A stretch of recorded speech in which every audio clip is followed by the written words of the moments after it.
শীতকাল মানেই পিঠাপুলির আয়োজনের সমাহার। আর শীতকালে গৃহিণীরা সব ব্যস্ত থাকে কিভাবে হাজবেন্ডকে খুশি করা যায় এই পিঠাপুলি খাওয়ে। তো বন্ধুরা চলো আমিও চেষ্টা করি একটু হাজবেন্ডকে খুশি করার জন্য। Hi everyone, welcome to my channel Jahima's kitchen. তো আজকে আমি পাটিসাপটা পিঠা তৈরি করব। তো আমি এখানে একটি কড়াইয়ে আমি এখানে চাউলের গুঁড়ি দিয়ে দিলাম, এটাকে হালকা ভেজে নিচ্ছি। আমি এটা খিরসার জন্য তৈরি করছি।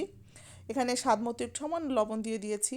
আর মিষ্টি জিনিসে আমি সামান্য একটু লবণ ইউজ করি, তোমাদের যাদের ভালো লাগবে না তারা ইউজ করবে না। আর এখানে আমি একটু ঘি দিয়ে দিয়েছি 1 চামচ পরিমাণ, এবং 2 চা চামচ পরিমাণ আমি এখানে খেজুরের গুড় দিচ্ছি, কারণ আমি এখানে খিরসাটাকে আমি গুড় দিয়ে তৈরি করব। দেখো আমার দুধটা একদম জাল দিতে দিতে এটা এমনিতেই খিরসা হয়ে গিয়েছে। তারপরও আমি আবার এটা একটু সুন্দর ফ্লেভারের জন্য বা একটু হালকা মিষ্টি দিয়ে আরও সুস্বাদু করার জন্য আমি এটাকে আবার একটু ভালো মতো নাড়াচাড়া করে নিচ্ছি, করে এটাকে একটু গাঢ় করে নেব।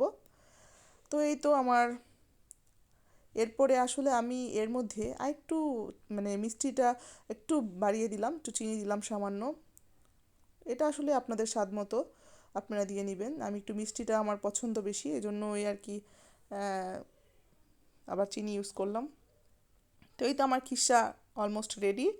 তো আমার খিসাটা এত গাঢ় হয়ে গিয়েছিল যে আসলে আমার দুধটা খুবই গাঢ় ছিল। তো এই জন্য আর কি খিসাটা খুব মানে জমে গিয়েছিল। তো এই তো আমার খিসা রেডি। এখন আমি বেটার তৈরি করে নিচ্ছি পিঠার জন্য।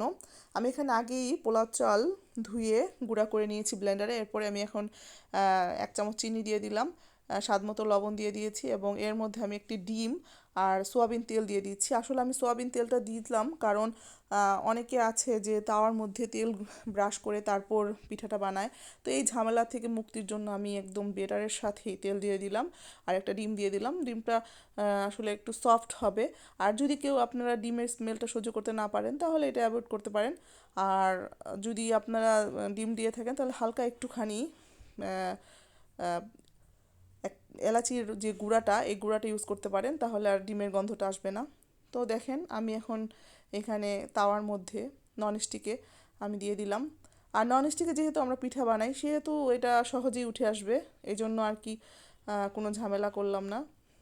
যত কম সহজে রান্না করা যায় সময়ে, তাহলে আরও বেশি আমাদের জন্য উপকার। কি বলেন বন্ধুরা? তো এই তো আমার পাটিসাপটা পিঠা রেডি।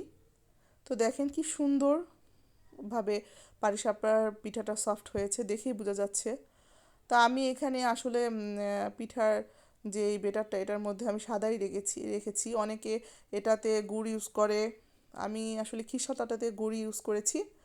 তো এই তো আমি এভাবেই আসলে খেয়ে থাকি। তো যারা আবার অনেকে দেখা গেছে ব্যাটারের মধ্যেও মানে দেয়, গুড় ইউজ করে, ওইটাও আরেকটা স্বাদ। তো এই তো দেখেন কি সফট হয়েছে মাশাল্লাহ। তো সবাই ভালো থাকেন আর আমার পেজ অবশ্যই ফলো দিয়ে দিবেন। ধন্যবাদ।